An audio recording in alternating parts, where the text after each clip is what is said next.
আমার সাংবাদিক বন্ধুরা আমার এই কথাটি কোট করে রাখবেন। আমি স্পষ্ট ভাষায় আজকে ঘোষণা দিতে চাই, আমার এই তৃণমূল থেকে যাকে মনোনয়ন দেয় আমি তার পাশে থেকে আমি ইনশাআল্লাহ ধানের শীষের প্রার্থীকে নির্বাচিত করবো ইনশাআল্লাহ।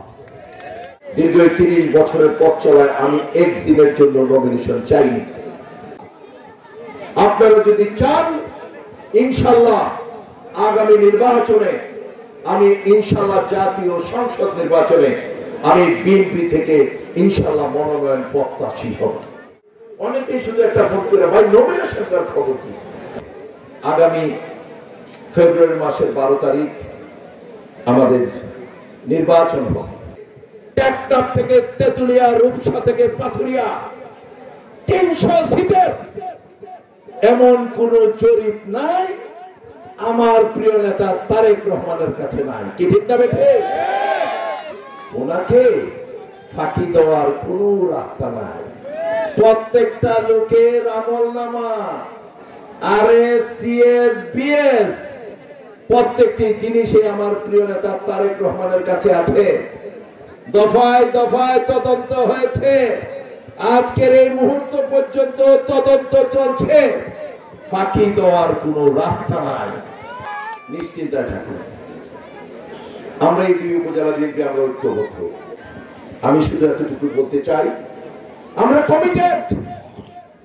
আমরা ওয়ার্ড থেকে ইউনিয়ন, ইউনিয়ন থেকে উপজেলা, 2 উপজেলা, কুমিল্লা 5, এই তৃণমূলের মধ্যে আমাদের কোনো ভেদাভেদ নাই। তৃণমূলের নেতারা তাকিয়ে আছেন একটি ভোটের জন্য। আমি আজকে আবার ঘোষণা দিতে চাই, বিচার মানি তালগাছ আমার নো। আমার প্রিয় নেতা আগামী দিনের রাষ্ট্রনায়ক জনাব তারেক রহমান স্ট্যান্ডিং কমিটি তারাই দিবে মনোনয়ন। আমাদের এই তৃণমূল থেকে এই মঞ্চে অনেক যোগ্য নেতারা এখানে আছেন। আমি স্পষ্ট ভাষায় আজকে ঘোষণা দিতে চাই, আমি দল করি বাংলাদেশ জাতীয়তাবাদী দল। আমি সবসময় দলের পক্ষে। আমার এই দলে এই তৃণমূল থেকে যাকে মনোনয়ন দিবে আমি ইনশাআল্লাহ আপনাদের সাথে আজকে আমার সাংবাদিক বন্ধুরা আমার এই কথাটি কোট করে রাখবেন। আমার এই তৃণমূল থেকে যাকে মনোনয়ন দেয় আমি তার পাশে থেকে আমি ইনশাআল্লাহ ধানের শীষের প্রার্থীকে নির্বাচিত করবো ইনশাআল্লাহ। আপনারা আমার জন্য দোয়া করবেন।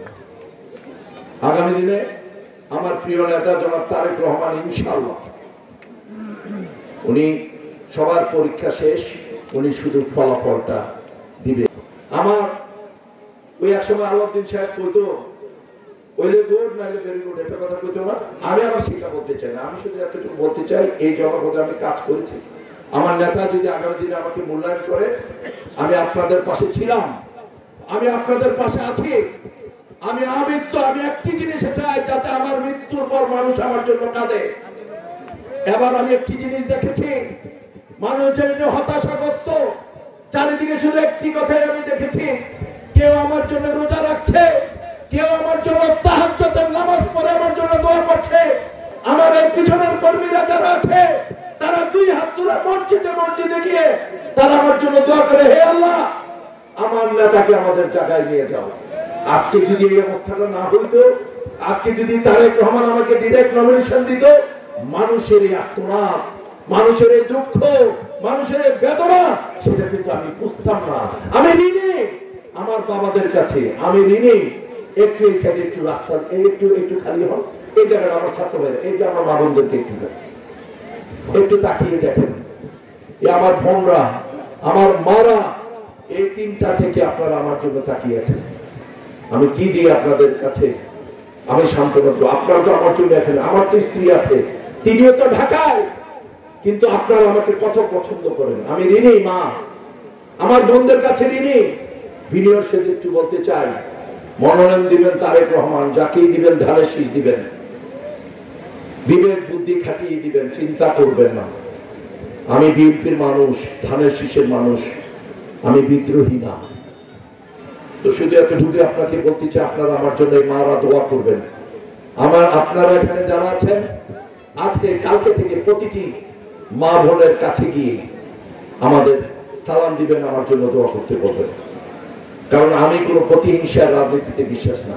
অনেকে আমার বিরোধিতা করে, আমি কিন্তু তাদের সাথে রাতের বেলা আমার খুব বেশি বেশি কথা বলি। অনেকে আবার জিজ্ঞেস করে তে আমরা বিরোধিতা করতে, আমরা তার লগে এত কথা কমবে। একদিনও তো হইলে মনের একটা পরিবর্তন হইতে পারে, কারণ একটা অল্প সময়ের জন্য জিন্দিগিতে আমরা এখানে আসছি।